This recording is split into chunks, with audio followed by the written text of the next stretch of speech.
A very warm welcome, everyone, to this sixth GIES webinar entitled Digitalization of Banking, Lessons Learned from 2020. My name is Axel Threlfall. I'm editor-at-large for Reuters based out of London.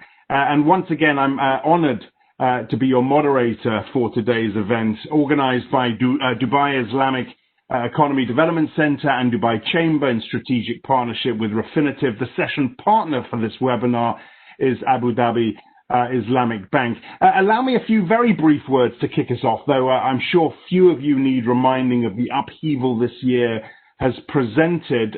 Yesterday, of course, we were offered some hope with news on a vaccine from Pfizer. Markets made their feelings very clear indeed. It remains to be seen just how this will play out, but we do have a superb panel lined up for you today to examine the context from a number of different angles.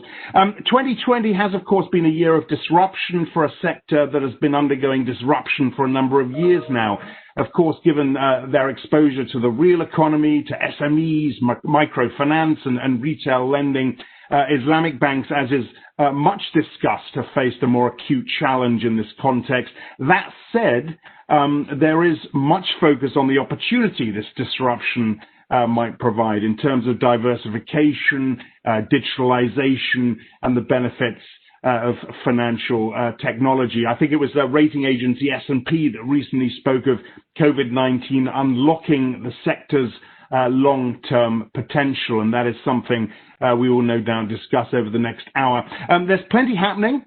There's been momentum for many years, but clearly there is potential to adapt, to capitalize on the opportunity and build on that momentum. As it says in the session literature, this year has been about acceleration, particularly in digital banking. And over the next hour, we're going to take a look at all of these things: the status quo, what's gone well, what hasn't gone so well, the lessons learned, effective ways to maintain momentum, and how best to increase our resilience against future crises and future pandemics. A few housekeeping rules before we kick off. For any technical issues during the webinar, click on the chat bubble, type your concern, and my colleague Dua will assist you. If you want to ask the panel a question, and please do feel free to send through your questions throughout the event, and I will either pepper them in to the discussion or wait until the end. If you want to do that, click on the Q&A tab, direct the question to me, the presenter, and I'll get to as many of those questions as I can. We've also, as always, got a couple of polling questions, gives us a good sense of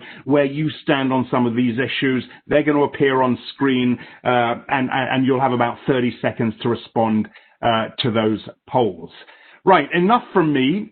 Without further ado, can I please introduce Mr. Abdullah Al-Awar, the CEO, Dubai Islamic Economy Development Center, to give his welcome remarks. Abdullah, to you. Assalamu alaikum and good afternoon, everyone. Good morning for those of you joining us from the West as well.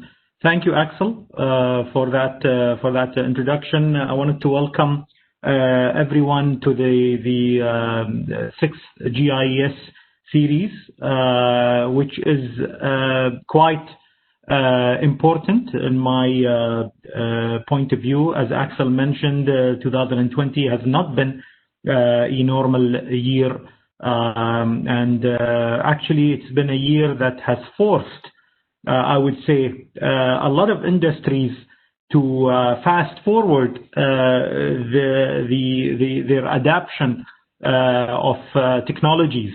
That has been something that we have clearly seen across various sectors.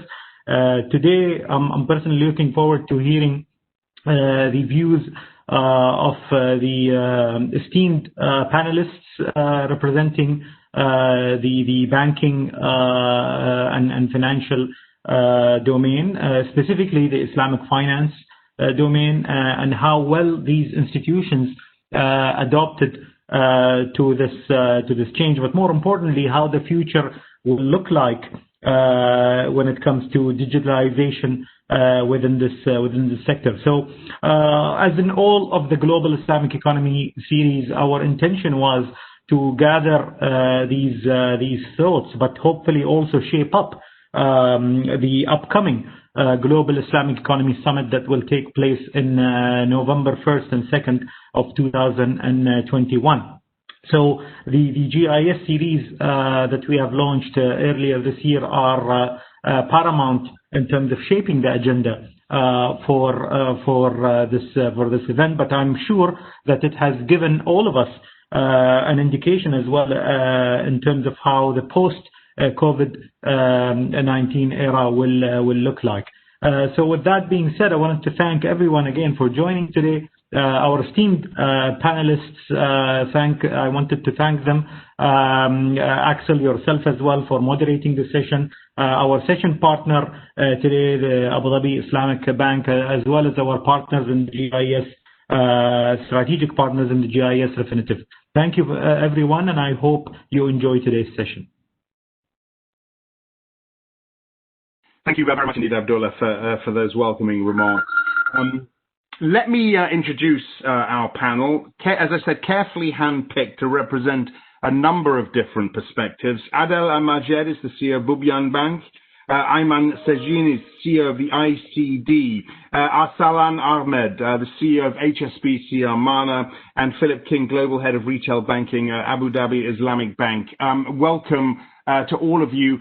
You can find, to our viewers, you can find full biographies in the session literature. Look, I want to start off.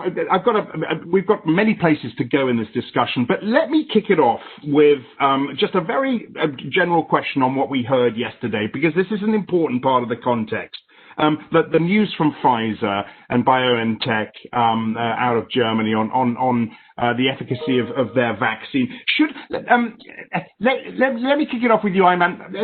Should we be excited? How excited should we be by this vaccine trade that we saw yesterday, given the benefit to banks from the resulting increase in economic activity, if indeed things go the way we want it to go? Let's get a quick word from each of you on that. Sure. Basically, from my side, I believe having a vaccine would be a great solution, and it will definitely be a very positive indication for the markets. But again, I think everybody is being careful, including, I believe, I've seen a message somewhere where Pfizer was saying no need to declare anything yet, because I think the testing is still ongoing, and I think we as humans have to be very careful about what we take into our systems because it could be very much counterproductive. But nevertheless, we hope that once there is a vaccine, we are going to be very excited and having a positive outlook, and the markets hopefully will settle. All the locked markets that have been locking down their cities or their countries have affected negatively the SMEs.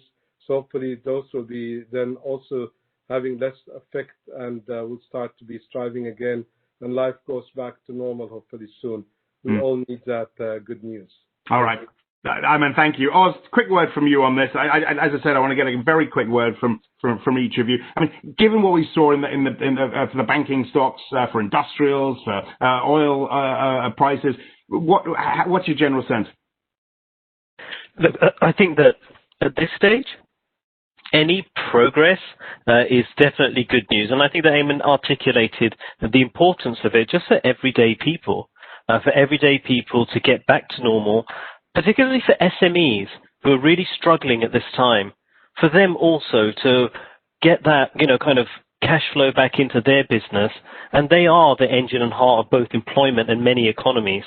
But I think the one thing we shouldn't keep our eye off of, and we hope and pray that a solution to the COVID-19 situation comes extremely fast, is all of the progress that we've made because of this situation we've put ourselves in. And I look forward to speaking with you and everybody else about what those are and how that helps us post a COVID-19 world. Yep. Okay. Philip, quick word from you on the context and the vaccine news yesterday. Yes, Axel, thank you very much, and good afternoon, everyone. Clearly, very, very positive news, and let's hope that it's effective and safe, because I think this is absolutely what our world economies need, and many, many affected industries require in order to get back on their feet. We saw the difficulties so many parts of the economy and our consumers and our communities in general suffered in Q2. But as we came out of lockdown in the UAE and in the beginning of Q3, there was just the most tremendous rebound, and that's pre even any vaccine conversations. So, our financials just were completely different in the Q3 versus Q2. So let's hope that this news of the vaccine will position the world economy and in particular the affected industries in a way that is very, very positive going forward. And I think as Oz mentioned, just for the community at large to be able to get back to life as normal, I think that will really be very important from a mental health perspective, as we know, because that's become an issue of many communities around the world. So I think in general it can only be very positive, and we just hope that this is an effective and safe vaccine for everyone to use. Great, Philip, thank you. And Adel, finishing with you, and from your perspective, Abubian, clearly the acceleration that we've seen on the digital side this year had to happen. It happened more quickly for many, many players, but that's not a bad thing, right? Adel, can you hear me? I think you might be on mute. Unmute, huh? You hear me? Yeah. You hear me? Yeah, we can hear you now. Yep. Yeah. Go ahead. The first question, I'm very positive on this one. I think what you have looked at, all countries all over the world, they try different methods to try to counter the COVID. I think now most of the countries worldwide, including here in the region, they are gaining time. They're just stalling to wait for a vaccine. So at least now we can see there is a hope, or there's a light at the end of the tunnel, whether it's December or October or January. So right now, I'm positive. On the digital side, I have maybe a different point. We always thought that we were ready digital from at least our bank and most of the, let's say, advanced bank. But I think when this hit us, we realized we were not ready. And I'm being honest. All these, let's say, conferences that we were doing and others, the way we were looking at it was from customer point of view. Customer point of view, yes, I think we were on the delivery channels, we were ready. But we never thought that it's going to be coming from inside within the bank, that we have to be digital within the bank. We have to work remotely within the staff from their homes. Yeah. We were caught off guard. That was not part of the way we were looking at how we operate. So this took us by. I think it took us time. One simple thing, and just an example. So, and I always when I have to give some examples. Like the call center, we thought that okay, the call center, but then when there was a lockdown, our staff couldn't go to the call center. We have to have permission, but then they gave us few staff, and the service at this channel was lousy. Customers were complaining. They were calling. Of course, everybody is at home. So what they are doing right now, they are online. They are using their credit cards and others. They want to check their things. Calling the call center. We said, okay, let's do it. We were faced with another problem. There was no laptops in Kuwait. You remember, or you imagine all the banks and all the telecoms now trying to go to work from home. There were no laptops, and we were. These are simple things that clearly we thought we were ready. No, we were not ready. Okay. Hopefully with the time that happened now, we are ready. But at the beginning, we were caught off guard. All right, Adel, thank you very much for that. And I am going to circle back to the digitalization piece in just a moment. Thank you to all of you for those opening thoughts.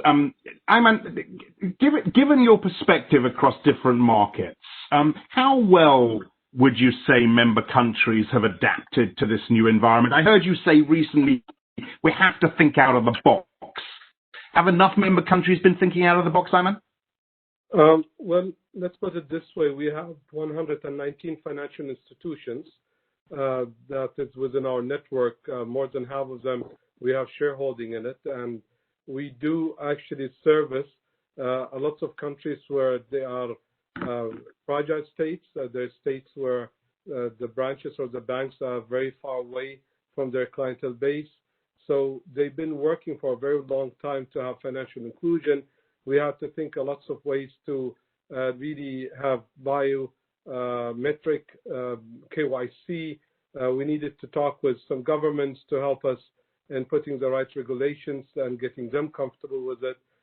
So there's lots of work that has been going on in our member countries. And in some cases, it wasn't easy because, again, it's technologies that required some sandbox in some countries, and some other countries didn't have the concept of sandbox, and we needed to get them to find their ways and getting comfortable with the new way of doing business globally. Now, more than ever before, we've been able to push for it. So the countries were already working on it because their natural need was there. On the other side, the good part is that lots of them didn't have large banks with a long history of hundreds of years, or they had a lot of luggage of IT that they needed to carry with them. It was much easier for them to accept and start working on it, implementing it, and having a faster execution and being on the ground much faster. Yeah. Okay, it definitely helped. Okay, very good. Thank you for that. And that segues quite nicely to you, Oz. From HSBC, we talked about IT luggage. I mean, resilience is one thing. Adaptability, the need to adapt, and the ability to adapt is very much another.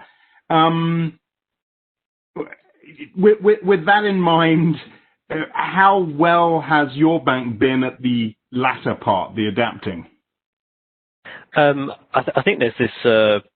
Most people will know it. There's this questionnaire that says, what accelerated the digital agenda in your organization? The CEO, the CTO, or COVID-19? And look, I think here in HSBC Amana, it certainly was the case that COVID-19 had to make us really think about how we service our customers, especially in the early days when it looked like this was going to be a lot longer. Well, we had to work out a way in which customers didn't visit branches.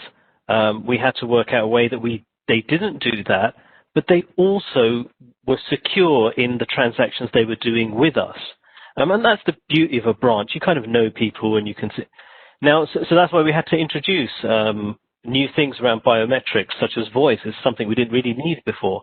But at the same time, we started to see this evolution of needs as we spoke to our customers, increasingly through Zoom.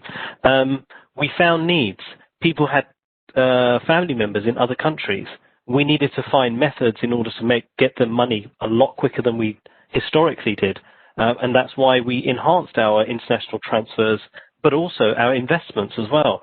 Customers were talking to us and saying, I'm still okay to invest, but things are moving so fast. So as a result, we had to kind of launch propositions that had a structured investment that was powered by artificial intelligence. That was a suite of products that we had to start to introduce. But we also have to focus on the corporate businesses as well. We often talk about retail because there supporting SMEs is very important.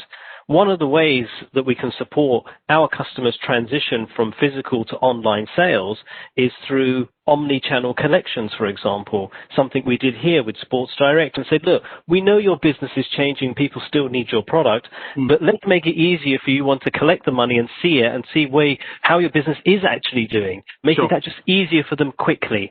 And finally, working on supply chain. This is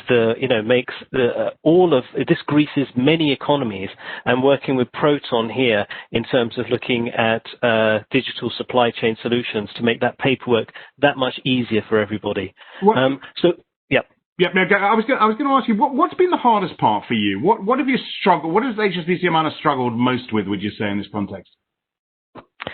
So I think we have the benefit, of course, of getting a lot of pick up a call to a colleague in the group and say, how have you dealt with this situation?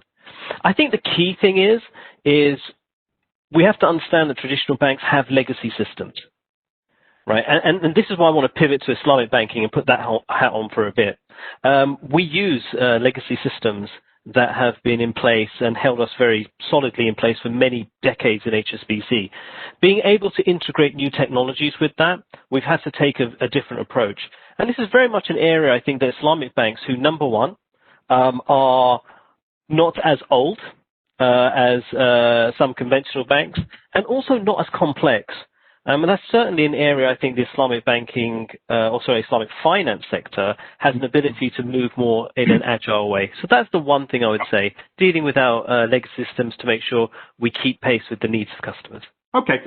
Philip, I talked in my introduction about the opportunity that this context has afforded the Islamic finance sector, whether it's provision of Sharia-compliant trade finance products, trade development programs, et cetera, et cetera. Do you think the sector has risen to the challenge enough, capitalized on the opportunities enough, realized that those opportunities exist, and is moving quickly enough to capitalize on them? I think absolutely. I think the principles of ethical Sharia finance really have served us very, very well in this period of time. In fact, we've really been able to reach out to our customers and ensure that they felt the trust that we had in them, and they could continue to run their financial transactions just as they always had in the past. And we've had a very strong ethical focus on the customer, on our staff, and the community at large. I mean, clearly, as Ada mentioned, suddenly overnight, we had to move from a situation whereby staff were in very nice furnished offices and dealing with calls and dealing with customers to actually having to be socially distanced at work, 30% capacity, or working from home. And the adaptability that you raised earlier is something that I've marveled at in our organization and our IT department. We've effectively been able to run call centers remotely now, and we are thinking of continuing that going forward, and this would include full recording of all calls as if you were back in the office, etc. Yeah.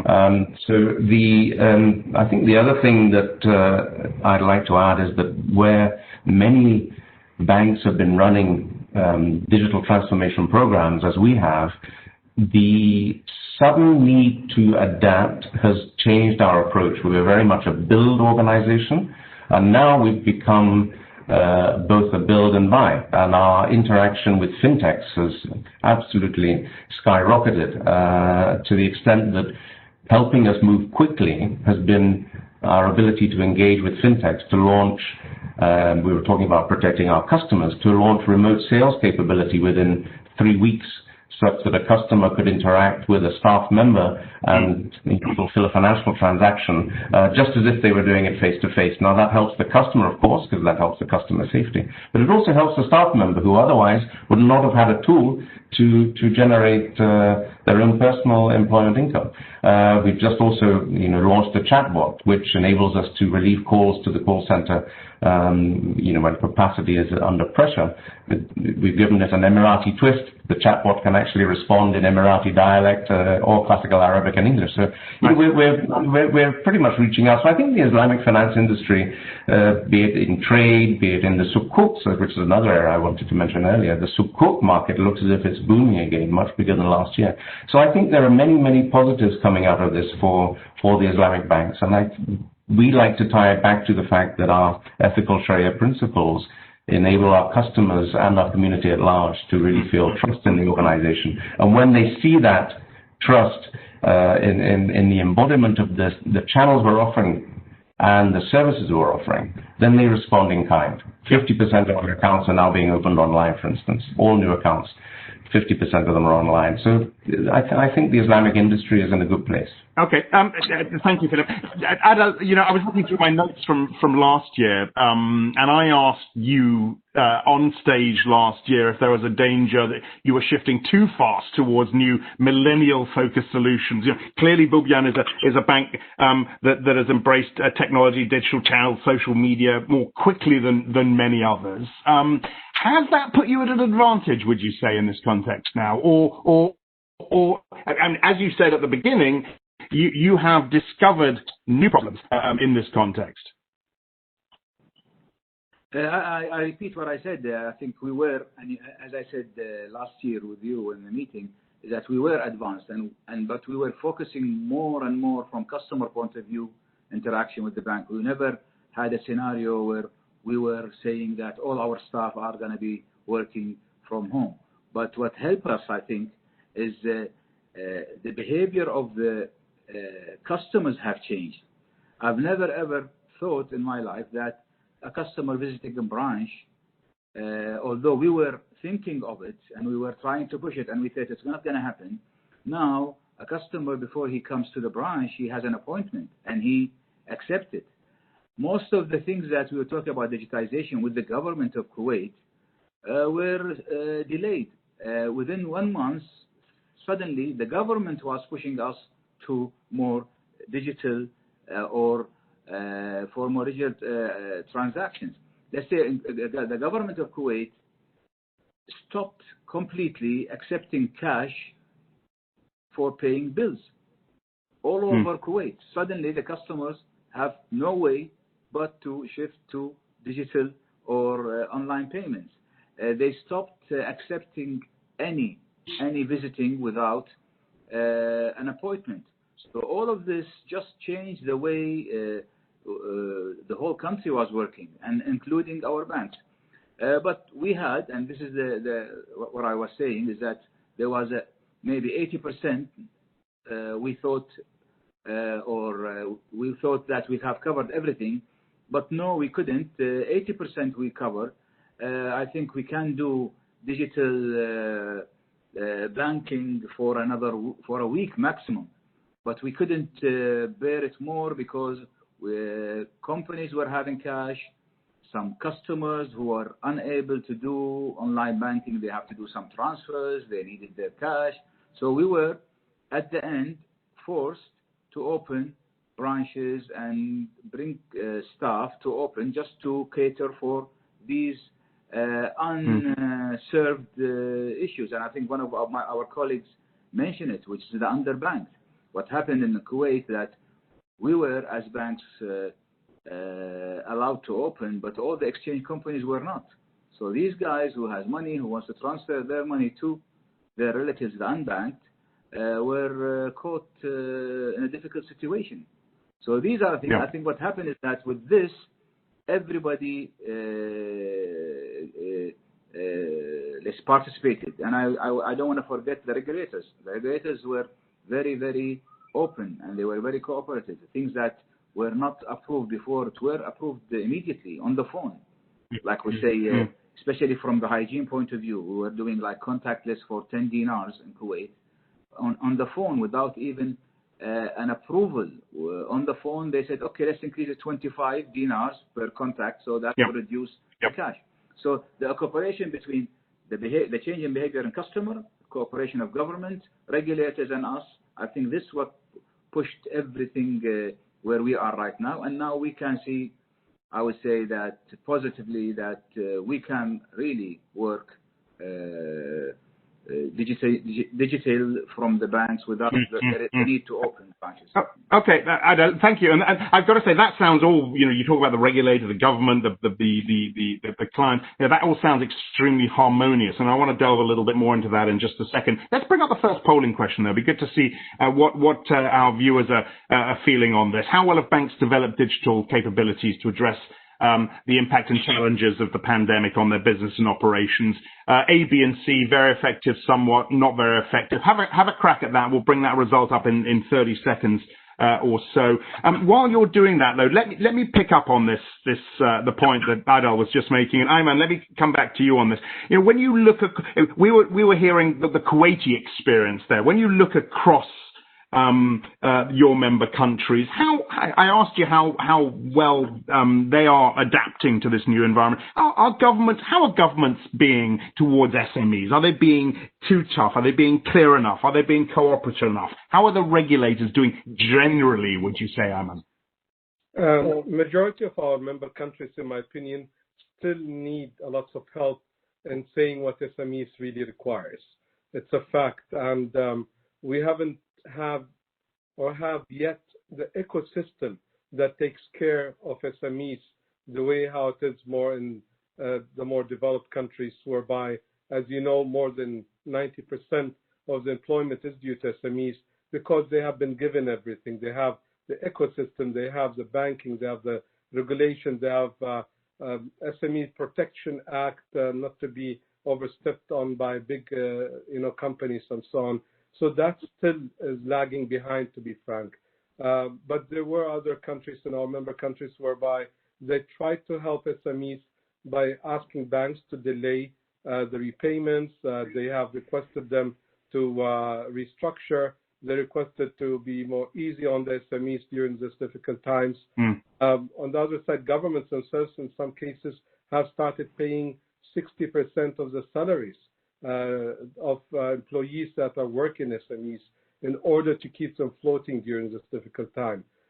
So we have seen that range, if I may say, but I do believe we still need a lot of help to really improve much, much more of what the ecosystem is needed in order to keep the SMEs up and running.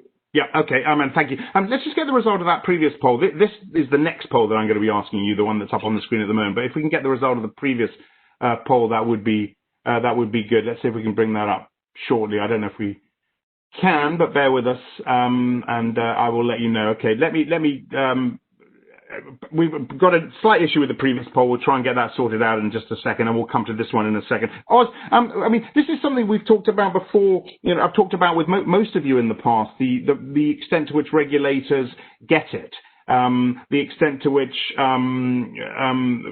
regulators feel how they are up to dealing with the steep learning curve here. How confident are you that they have kept up speed with the rest of the industry during the last 6 to 8 months, Oz? Look, I think it's very clear that regulators have actually wanted the industry to move very fast to become more competitive. We can actually see that in their actions. We've seen challenger banks, not just digital but physical as well, be given environments to grow. We've seen a lot of announcements of digital banking licenses, and this is very much in order to spur competition. But you have to look at it from this point of view from regulators. Yes, they want to do that, but their mandate is financial stability. So at the same time, they have to, whatever they do bring in, has to be something that maintains that integrity and financial stability. That's why there's been introduction across many regulators. I use the Central Bank of Malaysia, Bank Negara Malaysia, as an example, to have sandboxes to get things done.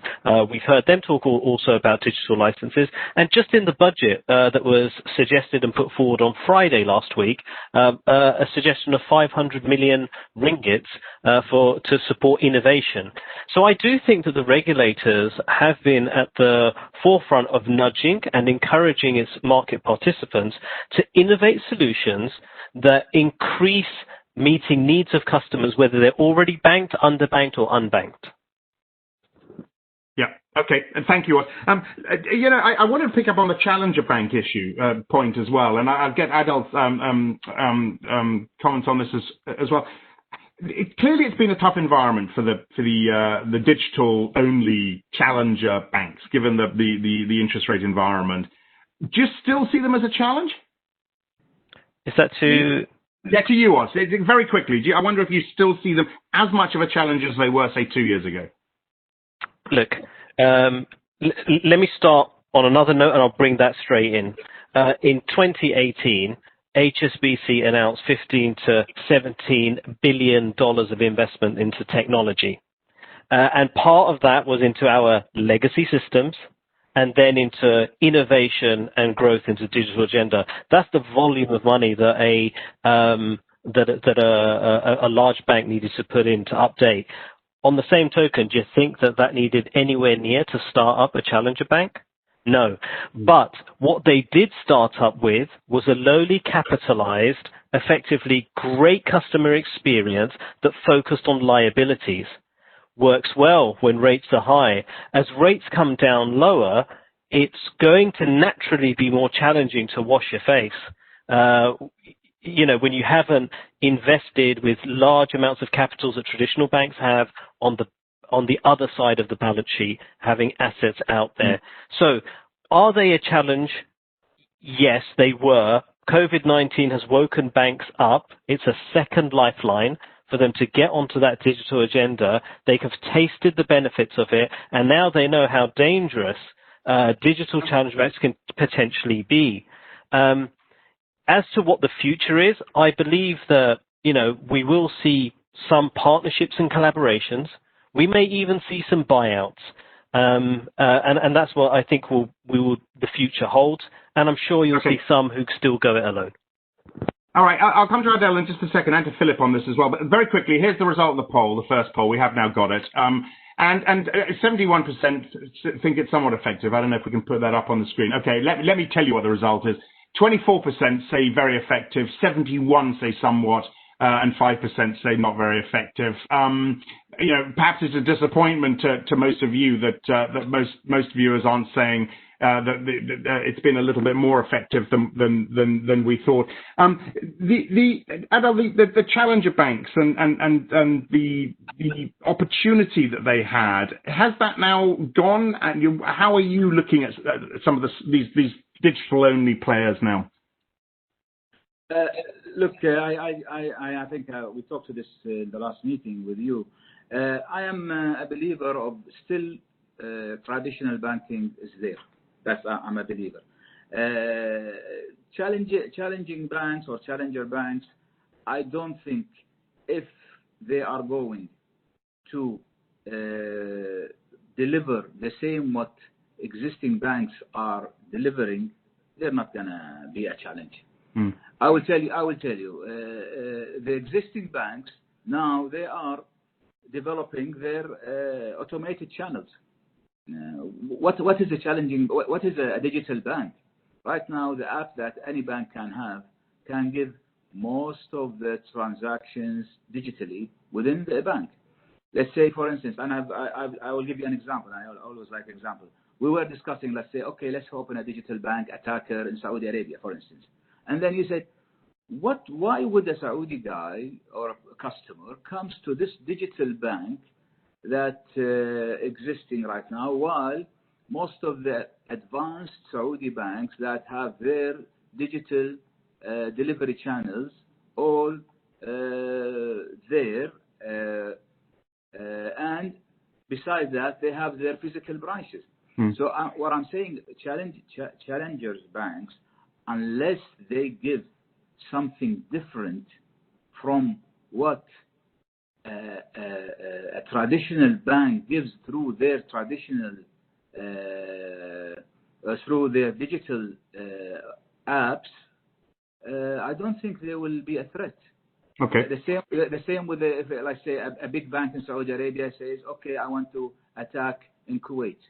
Why would a customer in Kuwait, if let's say, if a customer of Wabian Bank choose to go to this Saudi bank, although it's big and maybe well famous, if I have my branches and I have my delivery channels digitized and will give the same delivery or same product. So I'm not a believer that they can, unless they can come with a different proposal that the customer will say, oh, yeah, this is something I don't have, or this is an advantage that I have if I do it with this attacker. Yeah. Okay. Plain vanilla banking, doing it digitized, I don't think it will fly. Okay. Interesting. Interesting the way this whole discussion on the digital, on the challenger banks is developing. Philip, would you agree with what Adel just said? Thank you. So I would agree in part. I think I do believe that we have to keep an eye on the challenger banks. I think obviously the low profit rate environment or interest rate environment means that if you're just a liabilities only play, then you're going to struggle. The UK has even been concerned around negative interest rates in recent times. So there's not a lot of money if you're only a liabilities play. But even though banks are digitizing as we are, I think the poll gave an interesting result. I would have thought that the poll would have said that banks had been very effective in adapting their digital capabilities to the COVID-19 environment. The poll said that only 71%, only 20%, I think, felt we'd been affected or very affected, and 71% somewhat. So, to that extent, I would agree with Adil. If the thing with challenger banks is that they've cracked the technology, right? They've decided they're going to be digital. They launched, so they've cracked that technology. So that's probably not going to be a question that they would fail on, whether they've been effective in adapting. They've done it, right? So that's where we should not take our eye off the ball, and that is where they could launch specific propositions that undermine the traditional banks, because we haven't quite got there yet. We haven't cracked that technology. And they could also have different plays. You could have specialist plays on payments.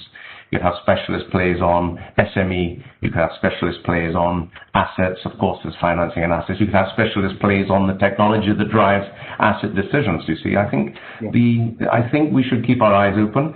I think we've said already on this call that banks have been digitizing and suddenly accelerated. At least from our perspective, we accelerated our digital play as a result of COVID, and we're linking much more with the fintechs because that seems to be the way to go. I do feel there are opportunities for challenger banks, and we need to be aware of them. But we talk about the acceleration here, but probably not, I imagine, to the point where if the Facebooks or the Amazons, or this is a question from a viewer, the Facebooks or the Amazons came out and offered their own banking services, you would be able to compete effectively in that space with them?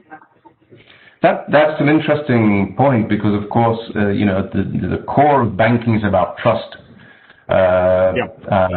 We'd have to understand how a customer feels, their trust level with financing with Amazon or with financing with Facebook. You see, I think that's the key differentiator. But we also should be looking quite carefully at big tech, the Googles, etc. Apple. We've been very happy with our customer response to the Apple Pay product. People have just been delighted, of course, being able to interact. But that is Apple Pay. Who would have thought Apple would have got into the payment space many years back? So banking, ultimately, I really feel we should look carefully at all of these digital plays that are out there, be they big tech, be they small tech, be they challenger banks, and really move in a very agile way to compete. If I could just jump in on that point. So because we're talking generally, and now we can get into a bit more specifics, and I hope that will actually help outline for the viewers certain things. We spoke about challenger banks, and what we understand them to be is effectively a great UI, UX, and largely on the liability side, and that's basically the typical names you say, that's what they do. Then if we broaden that more to fintech, then what you then see are people who can attack the banks on fee income. We've seen that from payments. We've seen that from robo-advisors and so on and so forth. The point that the question was saying is that, but your claim here is that these are all lowly capitalized folks, right? So they've not really been able to build a proper bank with their technology. And the question is, if you're cash rich and highly capitalized, could a Facebook or a big tech company do that? And I think that is certainly going to be something strategically the financial institutions need to have in mind, and the defensibility of their model against that. Philip noted the point around trust and age and experience.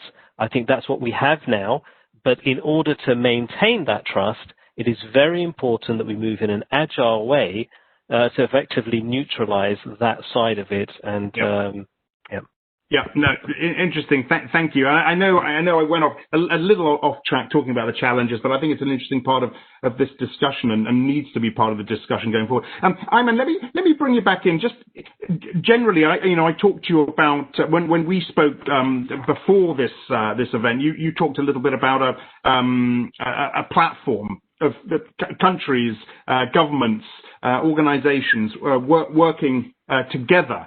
Can you tell us a little bit about this bridge platform that you operate, and where you are most impressed? What have you seen across the countries you work with that has impressed you most? The bridge platform is connecting all the 119 banks so they can communicate with each other. Like in Africa alone, we have 42 banks, and those banks can start introducing the clients to each other, and they have done a great job especially, for example, between Tunisia and Morocco. I mean, they're geographically connected with each other, and they have done really a superb job in communicating. Another place is like in Sri Lanka. They have very advanced systems whereby some of their clients that used to take 4 hours to reach to the closest branch have been able to do financial inclusion and have been able to provide services to their clients at their location. And it's worked really excellent by having a digital branch, as they say, serving those clients. So this is like a very quick comparison of services. On the other side, we are looking for the next step of introducing investment opportunities. So our geographic platform goes from Indonesia all the way to Morocco, all the GCC countries, Turkey and West Africa and Sub-Sahara. So all of those countries have a lot of investment funds, but they are not really introduced to each other for the nationals that live in these member countries. So, for example, if I'm here in Saudi and I'd like to invest in Indonesia, I most likely don't have a fund that I can access right away right now.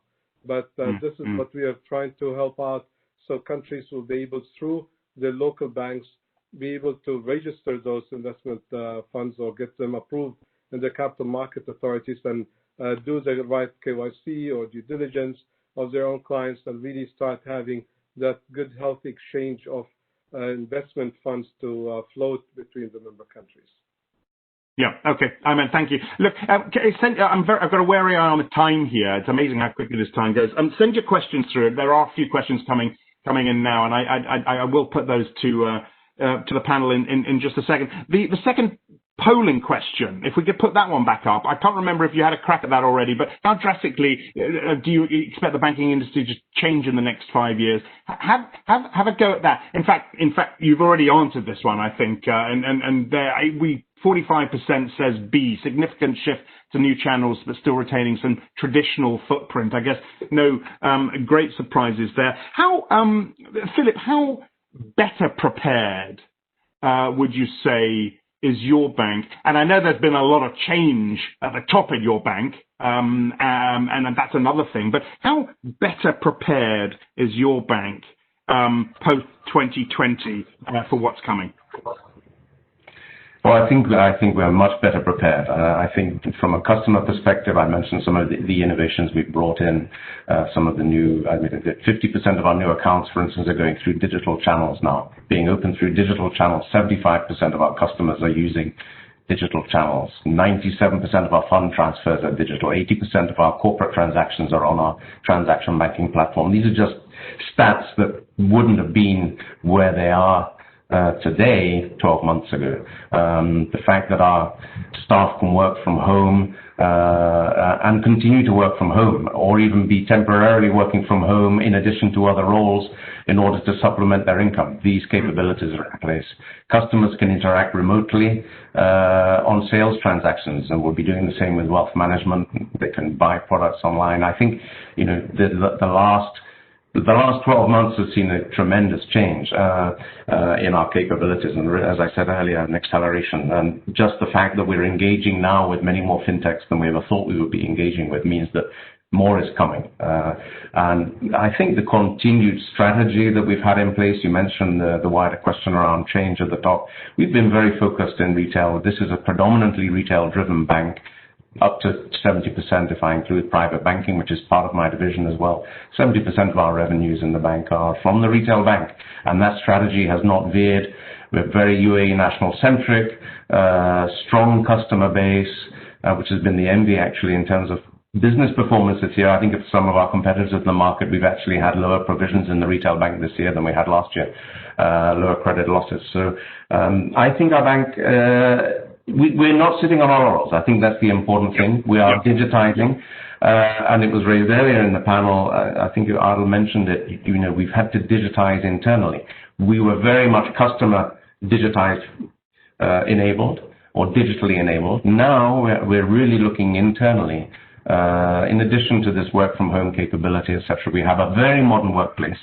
MS Teams is on all of our workstations, plus in addition, we have many, many other technological installations way beyond that has made this an incredibly positive environment for us to work in and deal with our customers. Adel, you spoke at length about this at the beginning.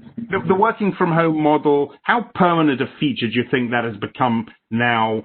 Or do we, let's imagine we get a vaccine, an effective vaccine at the beginning of next year. Do we switch back, would you say?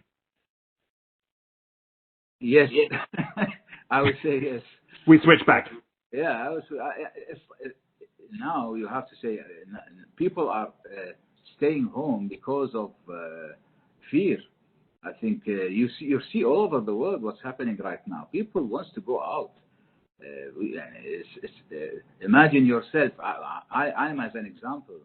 When there was a lockdown, after like 1 week, 2 weeks, you want to meet people. It's not sitting at home. You want to change your dress and go out. And so I think, as I said, banking is going to be a combination between digitization. I think maybe most of transactions will be done through the phone or others. But I am saying I still think going and I haven't. We are working now. I'm talking now from the bank. Still, you want to go to the coffee shop and of the bank, and some staff are meeting there. Yeah. The human side. Look what's happening all over the world about restaurants in the UK right now. Yeah. It's a big thing. The pub. We are Islamic, but I'm saying as an example. These are the things. People, I think, wants to meet people. Imagine yourself sitting in a room for 8 hours answering the phone. Yeah. So I don't think this will last. It's going to be like things that if things happens, it will be done. Yeah. Maybe in the advanced world where you have housewives or like part-timers, yes. But fully working hours from home, I don't think it will last. You can do it when there is a problem or a disaster or a crisis like what we have right now. But I think humanity thinks still, and this is I think literature that's been happening. If you read all over the world, that even before the pandemic, that big organizations realized that they were missing the human touch and the interaction between staff. Very, very quickly, Adel, just before I move it on for some final comments from the others, what excites you most in terms of a digital finance initiative going forward? Given what's happened this year, given where Bubyan is placed in this space anyway, what exciting, relevant digital finance initiative excites you most? How to have for us, let's say for us in Bubyan right now, we have increased our retail banking. Now we are number 3 in Kuwait. We have 2 big banks, and it will take time if we can ever challenge them. They are too big. But how can we increase our footprint outside Kuwait through? And I'm reversing what I was saying right now. The big challenge for me, exciting, how to be a challenging bank or in another country, but coming up with something that's different from what these banks are offering.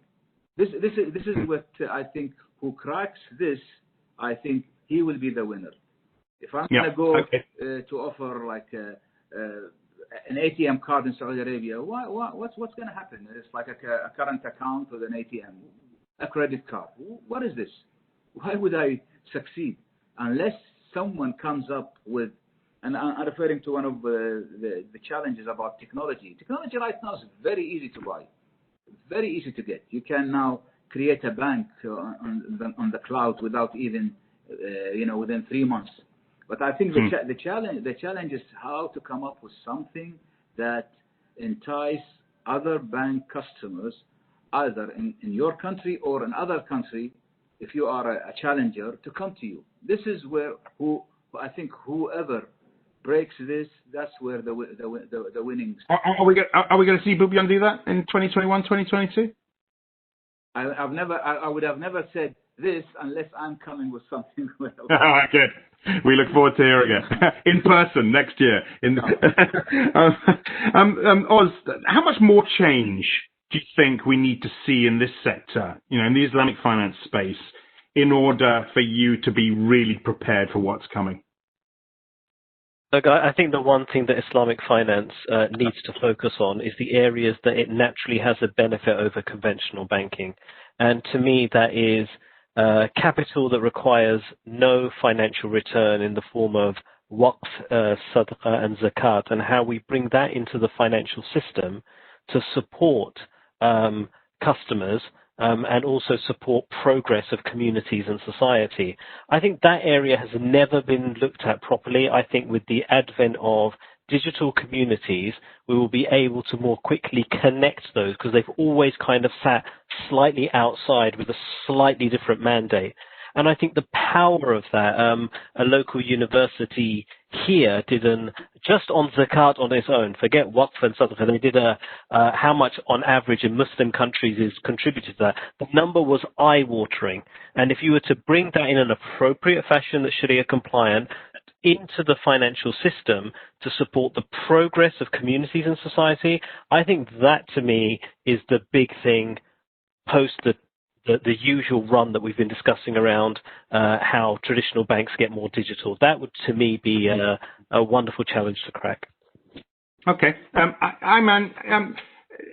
It's a little bit of a post-mortem question, this, but what could have been done better, do you think, by the Islamic finance players, by governments globally, to ensure a better preparedness for what has happened this year?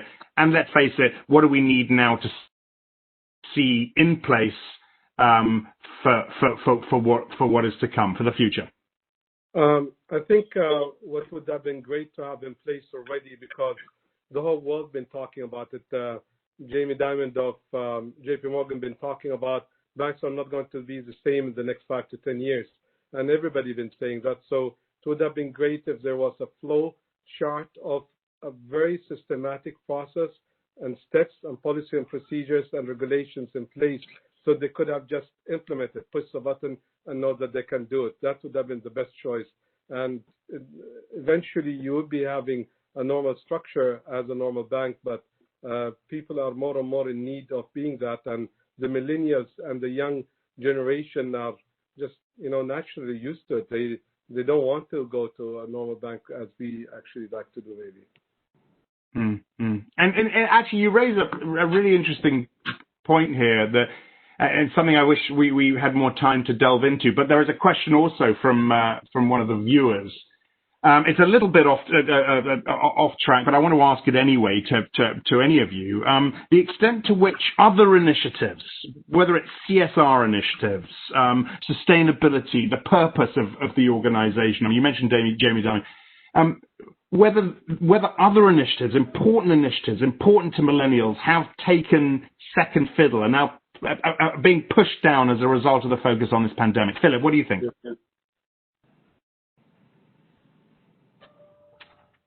I think there's been obviously the focus during the pandemic has been survival of the organization, the community at large. I think these values that the millennials and even the Gen Zs will have, they will come forth. We know very much the environmental views that these groups in our community have. We've seen also, if I just mention another piece in the corporate world, we've seen sustainability and green issues be, they're at the fore in some of the sukuks that have been issued in Saudi Arabia. Here in the UAE, Etihad has launched a sukuk tied to the reduction, I believe, of the carbon footprint that they have. So I think these issues, while not necessarily associated directly with the millennials, as you say, are associated in general with the community at large, and they will resonate with them. And frankly, the focus on human sustainability as part of the COVID-19 outbreak, I think, has been at the forefront of everyone's minds. And I mentioned earlier, huge concerns around the world on mental health. Yep. We talked about that earlier, the lack of interaction that people have suffered in the workplace, and socially. So I feel that the issues haven't been pushed down. They've just effectively they've been accentuated and brought to the fore. Okay, and Axel, I just wanted to add there. I actually think, at least for us in HSBC Amana, the sustainability agenda has accelerated during COVID-19. So HSBC Amana is transforming itself to become HSBC Group's first sustainable banking entity. And that's something that has definitely been accelerated through a number of things. Number one, very simply, what we're facing outside with COVID-19 is a social issue. That's an ESG issue. Number two, what we're also seeing is that there's a need to stimulate economic growth, and moving into, for example, more renewable and sustainable ways of doing things actually helps propel that, because there's willing buyers for existential issues that exist and are going to exist beyond COVID-19. And also the last thing is that people may have a little bit of extra time to what their normal business was to actually focus on this topic, aside from just chasing numbers. So for us, it's actually accelerated those ambitions. Okay, good. Adel, very quick remark from you, very quick remark from Ayman as well on this, and then I do have to close things up. Go ahead. No comments. I don't look at. Sorry, I'm not, okay, that's not a problem. Sustainability and others. It's like I think it's an exercise that we do for PR things, and I think some of the banks that do that. I'm not. I cannot dwell on this one. Please. Okay, not a problem, Adel. Ayman, do you want to say a final word on this? Yeah, basically, ICD and the Islamic Development Bank, that's our main focus. SDG and sustainability is our targets, and we definitely care about it. Islamic Development Bank recently issued a green sukuk to focus on environmental friendly projects that we finance globally. And I think that's an important target that now lots of other global organizations are following suit and are taking it very serious. Investment funds are providing much cheaper investment funding for those transactions now more than ever before, and they're really targeting it and became a known target for us when we raised our funding from the markets. Got it. All right. Look, thank you very much. Look, I clearly opened up a whole new discussion area, and we could do a panel solely on this in the future. But look, I want to thank you all for your time and your candor and the anecdotes and all of your thoughts. It's been a really fascinating discussion with all of you. I want to thank everyone for attending the sixth and the final webinar in the series. Of course, it was organized by the Dubai Islamic Economy Development Center and the Dubai Chamber in partnership with Refinitiv. Abu Dhabi Islamic Bank was the session partner for this webinar.